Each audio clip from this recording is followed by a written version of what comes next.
When artists come together, one of the most intriguing elements is the commonality that got them to this juncture, especially if it's the love of the machines that move us. Man of the moment KINK and industry workhorse Sierra Sam have a hardware obsession. Together they cooked up a spontaneous idea which quickly turned into a full-scale project with the help of Watergate in Berlin. A live machine-only jam performed in front of a packed house amidst very little rehearsal time, an almost impossible task. So let's get up close to this risky project and, more importantly, their favourite pieces of kit. You guys enjoy.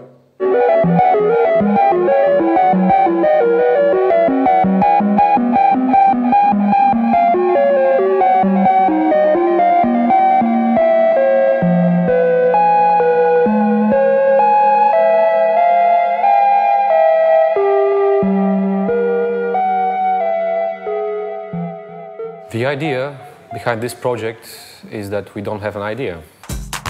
We met a couple of times in Berlin. We like each other personally. And we both like the same kind of music, I would say. Same roots, and we like machines. Yes, yes. And at some point we were meeting for gigs or just for a dinner in Berlin, and spontaneously the idea showed up.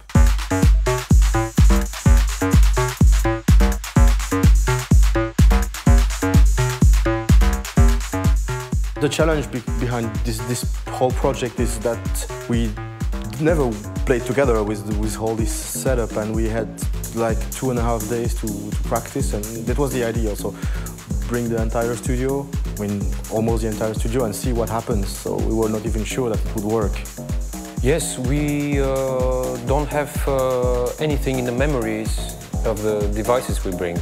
It's just an empty set, and I don't really know his equipment, he doesn't know my equipment. And we just gonna generate the sounds on the fly. We have no idea what kind of music is gonna come up, for how long we're gonna play. But I find this very amazing, because I feel like I'm doing some sort of extreme sport. You have all these people in the room. They have certain expectations. We have no backup. We don't know, nothing. We know that we use our favorite machines. They sound good, but that's our only backup and our courage.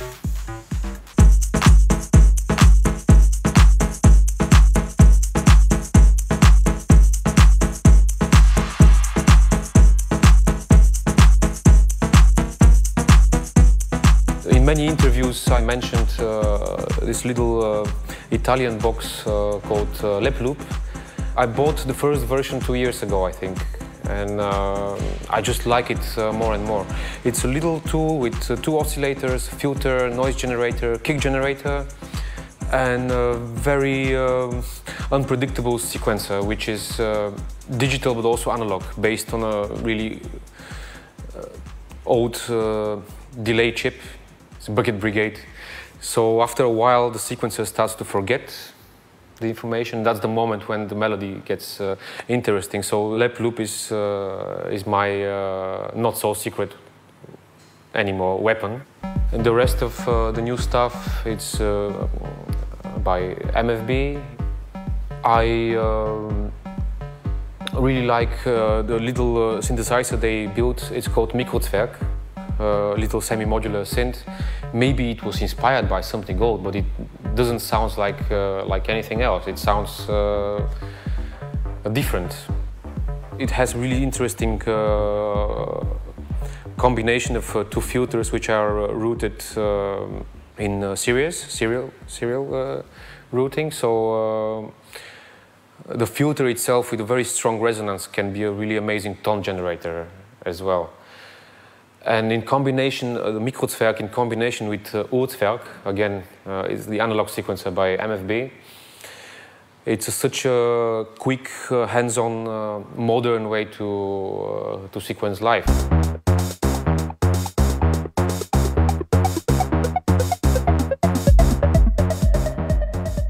On my side, I'm using this Acid Lab Miami, which is like, it's supposed to be emulation of 808, but I don't think it sounds like an 808, which is really nice for on-the-fly programming. It's extremely easy and sounds good, so I always use it.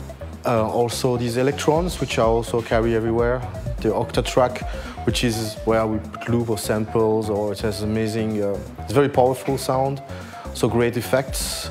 And also from Electron, I use the Analog 4, which is like 4 voices synthesizer analog with amazing sequencer, amazing effects. And I use this Arturia Mini Brut, which is in the studio also my MIDI keyboard, and also does also MIDI to CV gate, and very good monophonic synthesizer, extremely easy to program and extremely easy. Yes, I would say it's very immediate, and I love it for bass or for leads, or that's really my favorite.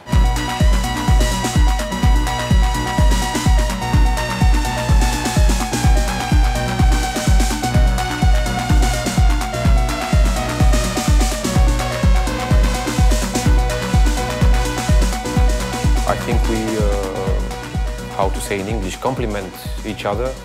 What Sami brings is more warm, more melodic, more nice. What I bring is a little bit more harsh, more kinky, and I like that contrast. Yeah, it's very interesting. It's so very great the way we managed to have like stronger, like I would say techno moments, and go down more deeper with the chords, and like really minimal, or we went totally dub at some point, dub techno. Yes. With like cool delays and just playing with effects, and it was really not planned, but it just happened.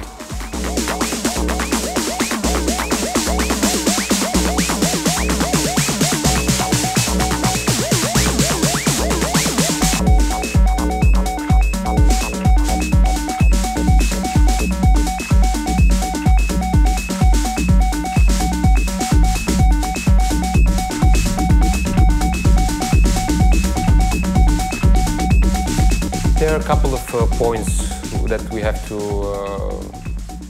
think about. A lot of machines which we use, they receive control voltage, not MIDI information, so it's nearly impossible to keep them in tune. And that's also kind of advantage, because we like this microtonal elements also. They exist from the classic music, but it's still a direction we can explore. But also we have to find a way to not be boring also, and just go to find the right balance. Yes, not stay too long on one ID, and like because people are there, and it's also we also need to make changes, and but also the other way around. It's not about this time. What we do is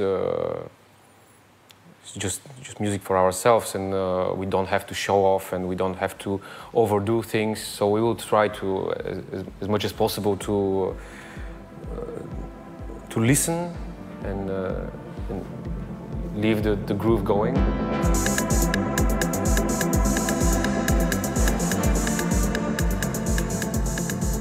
The fact that we're going to play a lot of keyboards, it's also a brave step for us, because we are both not classically trained musicians.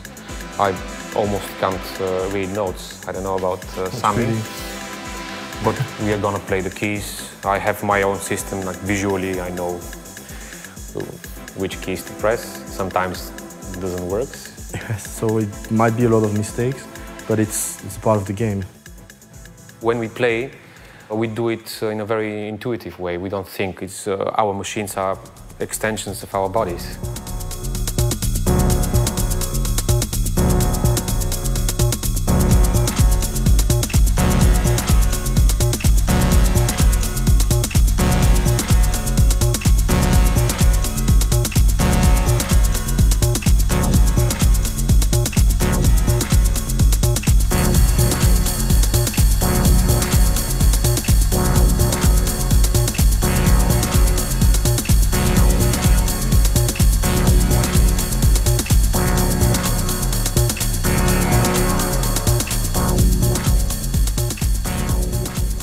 This project is not planned, and now people asking us if we're gonna continue doing it. So we don't know, because there is totally no plan about that. No, and as I said before, it's very convenient, as the studio is around the corner. It's like really walking distance, so it's easy to come here with the gear. But it's a lot. At the moment, we can't tell anything. But if we manage to impress all of you, why not?